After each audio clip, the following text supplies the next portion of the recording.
Pour nous, un deux roues, c'est un outil sensationnel, irrationnel et dangereux. Alors que ça, c'est une merde. Enfin, ça, c'est un scooter. Ce qui en général revient à peu près au même. Car ce type de deux roues n'existe que pour éviter les bouchons tout en ayant un coffre.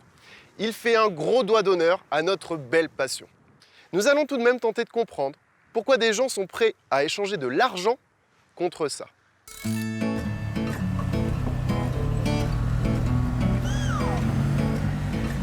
En tant que fier représentant de la noble et valeureuse famille des motards, on peut difficilement cacher notre honte une fois assis sur ces baignoires en plastique.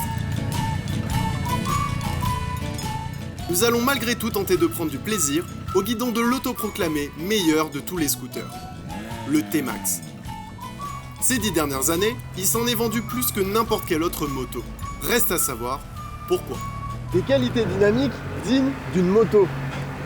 C'était le slogan de Yamaha quand ils ont sorti le T-Max. Digne d'une moto. Lorsque vous vous installez à bord d'une moto, vous faites corps avec elle. Vous l'englobez. Vous la possédez physiquement. Alors que là, j'ai rien entre les jambes, je suis juste posé dessus.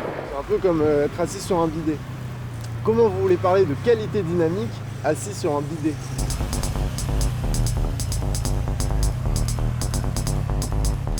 En fait, Yamaha a tout de même réussi un vrai coup d'état dans la catégorie des scooters. Les ingénieurs ont réinventé le concept en modifiant sa géométrie. Sur un scooter, le moteur est situé près de la roue arrière et fixé sur une sorte de cadre en tube, ce qui fait que ça tient la route comme une saucisse. Mais le T-Max est différent. Yamaha a intégré son moteur plus en avant à l'intérieur du cadre. Et ça en fait le premier scooter qui tient la route.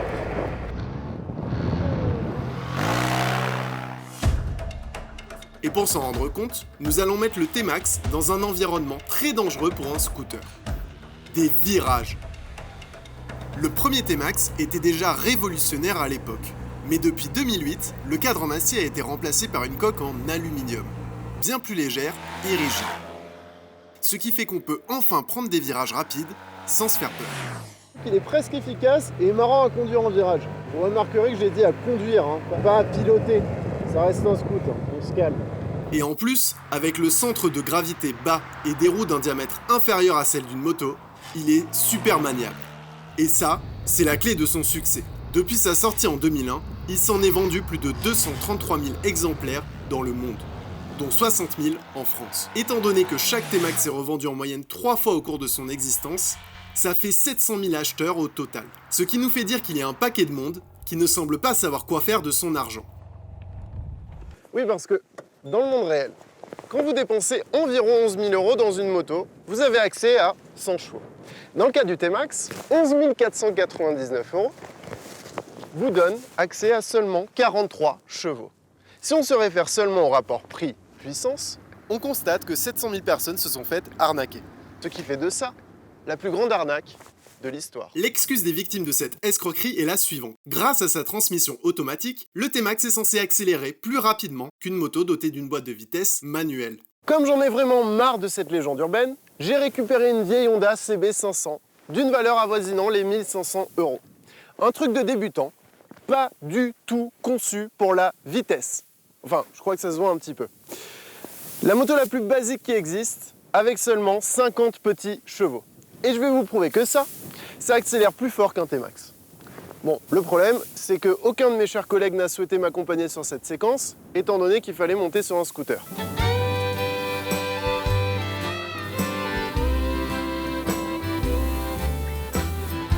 Oh! Monsieur!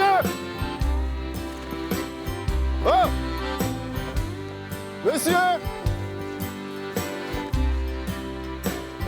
Bonjour! Bonjour! Excusez-moi de vous déranger. Vous voulez faire du scooter? Si, du scooter. C'est facile. C'est comme un tracteur un peu. En plus petit. Ouais. Ouais. Et comme ça, et doucement, non, plus doucement. Allez, hop, c'est parti. Et attendez sur la route, hein. Mais l'avantage de ce genre d'engin, c'est qu'il est tellement facile à utiliser que n'importe qui peut accélérer à fond à son guidon.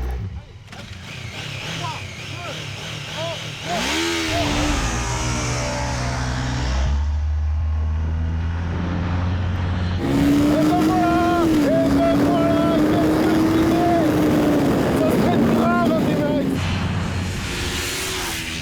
Par cette démonstration, nous venons de sortir 700 000 personnes de l'obscurantisme. De rien. Mais le T-Max aurait pu être un engin génial.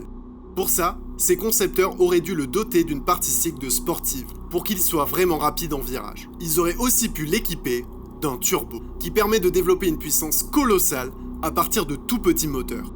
Et un tel engin existe.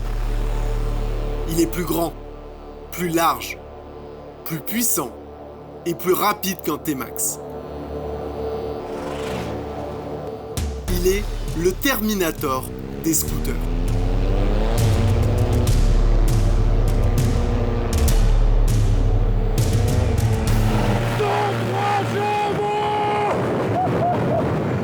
Je ralentis parce que j'ai rarement vu un truc qui marche autant.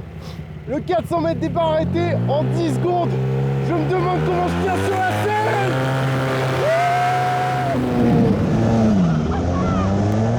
Si vous prenez un T-Max, que vous travaillez 120 heures dessus et que vous avez un peu de jugeote, vous arrivez à ça. Du moins, c'est ce à quoi est arrivé Stéphane à Loisy. Ce préparateur de T-Max a réussi à les rendre méchants.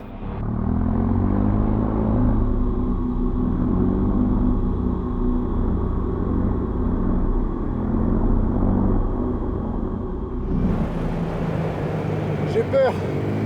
Sincèrement, j'ai peur. La puissance et la manière dont elle est délivrée sont inconcevables.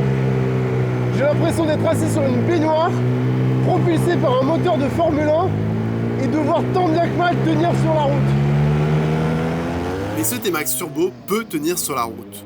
Et pour ça, il a hérité de ses cousines sportives, les Yamaha R1 et R6, plus précisément de leurs roues, tubes de fourche et freinage. Il est ainsi beaucoup plus rapide en virage qu'un T-Max normal. Le scooter ultime.